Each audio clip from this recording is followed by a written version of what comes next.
And look how pretty it is just sitting in the jar. I never get tired of seeing just how pretty it is. It's one of the best parts.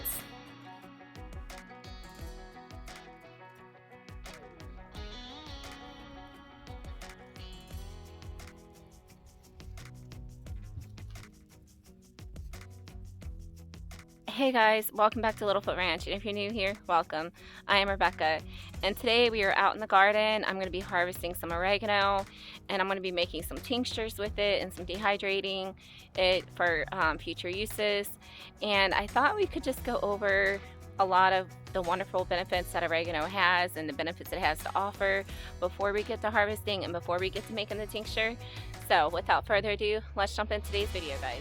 Oregano is this beautiful plant right here. This is the common oregano that everyone knows. Is, you know, a lot of culinary uses.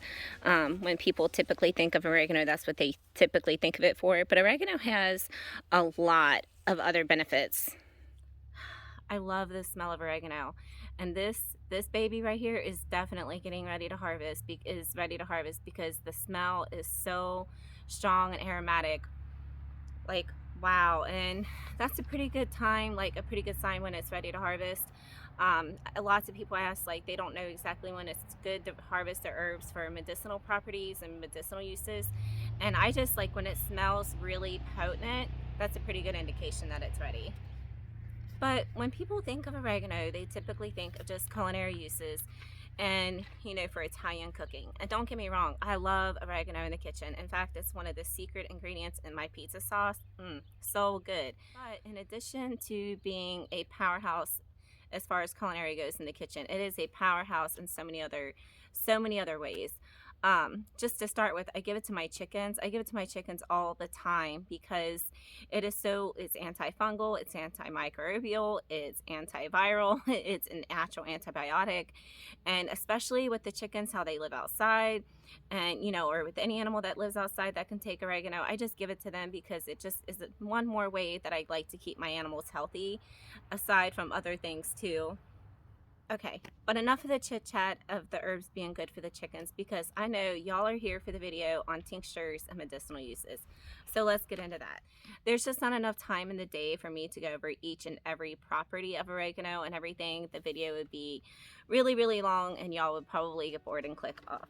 But for a short summary and touching on the key things that oregano is really good for, that's what we're gonna do. So oregano, like I mentioned before, it's antimicrobial, it's an antifungal, it's a natural antibiotic, and it's anti-inflammatory. So those four things, that should give you a pretty indication of the wide list of things that oregano is good for. Oregano has been shown to be crucial in doing cancer fighting and to help prevent cancer. It is really good for digestive problems. A lot of people don't know that, but see, oregano is a member of the mint family. So if we think about our mint members like peppermint, spearmint, those are really good for digestive issues. So oregano is good for digestive issues. It's really good for upper respiratory issues. It's really good for sinuses and allergies. I use it mostly for that because, like, I'm allergic to pine, and we live in like the naughty pine country of Texas, East Texas. And especially like this time of year, everybody and their mother is burning. And so like the ash and everything, I'm just like, my allergies are so bad. But I can take some oregano and be good to go, and it'll clear it up right up. So, and a couple other things that oregano is good for. It's good for arthritis, and it's good for headaches. And see, a lot of times people don't realize that it is good for headaches, but again, it's a member of the mint family. So when we think about oils and herbs that are good for headaches, peppermint is one of those.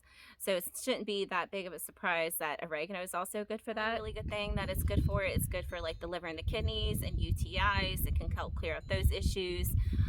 It's also been proven to help lower cholesterol. So if you have issues with that, oregano can be beneficial to you for that. Help diabetes, which is another one that's really, I know a lot of people struggle with diabetes, so oregano can also aid in that.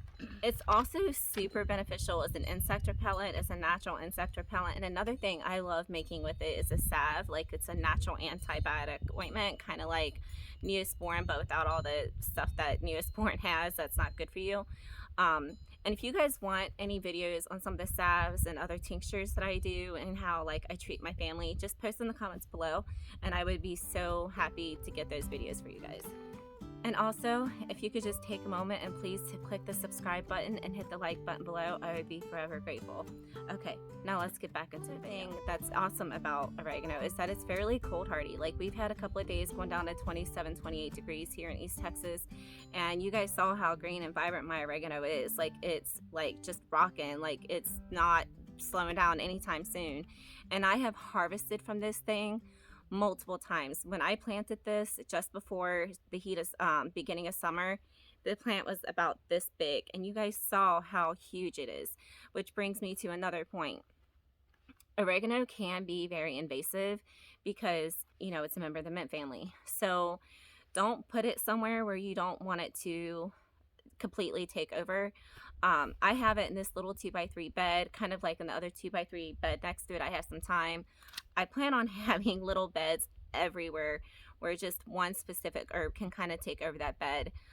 Herbs are so important. They're so crucial to my family, and they're a big part of our lives and the way that I treat our family. So they're just really important to me, to having growing in abundance everywhere I go. I just want herbs everywhere, and I personally like them to be kind of wild and overgrown looking, so I don't mind invasive growing, fast growing herbs like that. But just keep that in mind. If you like more tidy herbs, you know, you might want to put, or tidy gardens, you might want to put it in a container, or just put it somewhere we don't want it to take over and have to maintain. Now we're going to be making a tincture when we go inside, and we're going to be dehydrating some of it. And the best way, well, a common way for people to take tinctures is that you put it under your tongue. It's the quickest way to absorb it into your body and into your bloodstream. But oregano is a hot oil, and so it's very strong, so that can kind of be really a lot. Like, that can be a lot for someone to kind of do. So what I like to do is you can dilute your drops of your tincture, your oregano tincture, in like a shot of water, and you can take it that way, which is also, it's just as beneficial. Okay, so I got my basket and my knife, and now I'm just gonna cut this back pretty heavily. I'm gonna harvest, well, as much as I can that I can carry in the bowl anyway. So I have an overflowing basket of oregano, and I still have quite a bit left, so that's okay. We'll just do it in batches. But you guys can see I just chopped away, because I also plan in digging part of that plant up, probably like 2/3 of it, and breaking apart and putting it in other places in other containers. And if you guys want a video on that, like on how I do that, like how I dig up herbs and break apart the roots and plant them over, it's a really good way to get lots and lots of plants for totally free. And then you can totally sell those plant starts. You can put them in other places of your garden. You can give them away as presents, and the list goes on. And it's always good to just have, you know, abundance of herbs growing or plants growing, because you just never know when you're going to need it. Okay, but we're going to get the herbs in the house, and we're going to give them a quick wash, and then we're going to get to dehydrating and making the tincture. So I'll see you guys inside.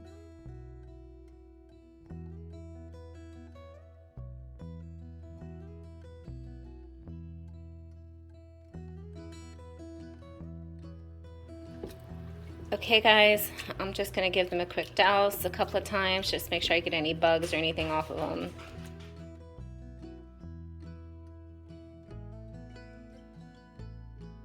Okay, so now I'm going to dump it, and then I'm going to do it again once more like this. And okay guys, so I washed it a few times. Now it's just in my salad spinner, and now I'm going to spin it. I'm just going to give it a quick couple of spins to get it kind of dry.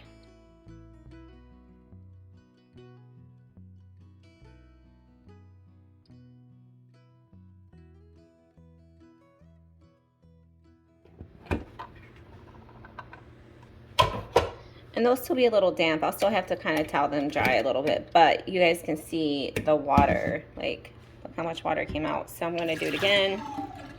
Okay guys, so I spun it a couple more times, a total of 3 times. Leaf of oregano on my pan. And now we're going to start with the dehydration portion of it, and we're going to get some of this. And all you do, I'm just going to kind of lay it here, stem, leaves, and all. It's easier to dehydrate that way and to handle and manage. And I'm going to just put it on the tray. And I actually kind of load the trays up fairly thick, and then I just kind of move it around as it's drying, because they shrivel up so much, and I always have so much herbs to dehydrate. And yes, there are other ways to dehydrate herbs. You can hang dry them, you can do lots of other things. However, I have 7 dogs, and the amount of dust and dog hair in our house just from going in and out in high traffic areas, I just don't want that on my herbs. I do plan on trying to get something that kind of hangs and netting and like do that kind of thing, just so I can be getting some of the ones that hang and you can kind of air dry them that way and you can keep the dust and dog hair off of them. I'm pretty excited to try that. I haven't ordered them yet, but I do plan on doing it. So if you guys want that type of dehydration when I get it, just let me know and I'll be happy to get that to you. But for now, let's just get the trays filled and get this in the dehydrator. I'm gonna load it up pretty thick, pretty heavy. We'll have to kind of move them around just a little bit so they kind of dry evenly during the dehydration process until they shrink down enough. But to me, it's worth it instead of having to do multiple batches. I'm still going to have to do multiple batches, but even more batches than I would have. So yeah, you guys can see kind of what I was talking about, how I put a lot on one tray. Within an hour of it being in there, it'll shrink down enough. And as long as you kind of move it around as it's dehydrating so it dries evenly, you can totally do it this way. Okay, I have the dehydrator nice and full. We're going to turn it on. I like to do herbs on a lower temperature because I like to just be kind of gentle with them. Time, it's not going to take very long. We'll set it for 3.5 hours for now, and we'll see where that gets us. That's what I have left for the tincture. Now we're going to head back in the kitchen and we're going to do the tincture. If I don't have enough left to do the tincture, I think I do, but I can always run back outside and grab more. So let's get going. Okay guys, to make the tincture, all you'll need is your fresh oregano.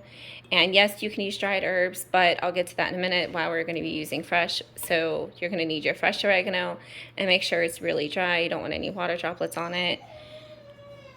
A clean, sterilized jar, some vodka. And you don't need this. This is for later after it's done. This is what I store my tinctures and stuff in. A good sharp knife and a cutting board. The reason why I'm using fresh oregano instead of dried oregano is the reason for that is you want it to have more moisture and water so the water soluble can break down with the water to alcohol ratio and you can get all of the properties that can become available to you. When you dehydrate it and you dehydrate all the water out of it, you don't get all of the benefits that you could possibly get because there are some water soluble properties in there that are released with the water and the alcohol to water ratio. So anyway, that is why I'm using fresh. Another fun fact about oregano is that the two culprits that are so responsible for a lot of the antimicrobial activity in oregano is carbachol and thymol, and I'll put the spellings at the name at the bottom of the screen.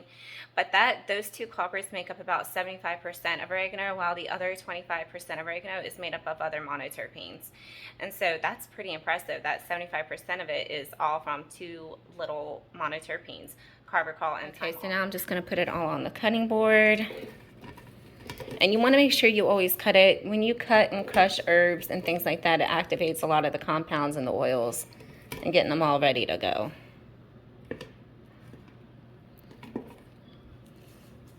Okay, okay guys, so now I'm just going to give it some quick chops. Nothing fancy here.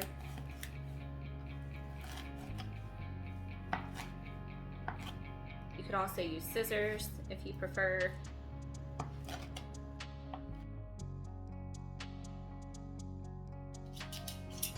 Okay, so now I'm just going to put it all in my jar.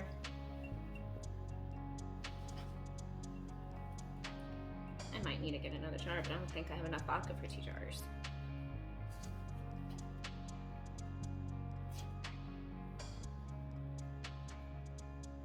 I would get another jar because I actually have a lot and I could always go out more, but I'm running kind of low on vodka. I've been making quite a lot of tinctures and whatnot, so I will put that. So I will actually put this aside for tonight's dinner. I am making French bread pizzas, homemade, so that'll go good in that. So now you just pour the vodka over it to where it covers it all. I wish it would all fit. I like when it all fits in there. Okay, now you're just going to cover it with your lid. And I'm going to go grab my marker or a label so I can label the date. Okay, so I put my date on it, 12/9. Okay guys, while my jar is all labeled, it's soaking in vodka. So now I'm just going to put this in a place out of direct sunlight, and I'm going to let it sit there for probably somewhere in the time frame 5, 6, maybe 7 weeks. And then after that, I'm just going to strain it out, and I'm going to store it in the dark amber bottle right here with a lid. You do not have to store it in these. I always have these on hand because I make homemade elderberry syrups, and there's lots of tinctures and things that I make, and it's always good to just have these amber bottles for lots of things, for herbalism and tinctures and homemade remedies. So that's what I'm going to store it in, but you don't have to store them in this. You can just leave it as is, but I prefer to strain everything out and put it in a dark amber bottle. But anyway guys, that's all I have for you for today's video. I hope you guys enjoyed learning a little bit about oregano and all the wonderful things it can do for you and some ways to add it to your life. But until next time guys, take care and have a beautiful, fantastic day. Bye.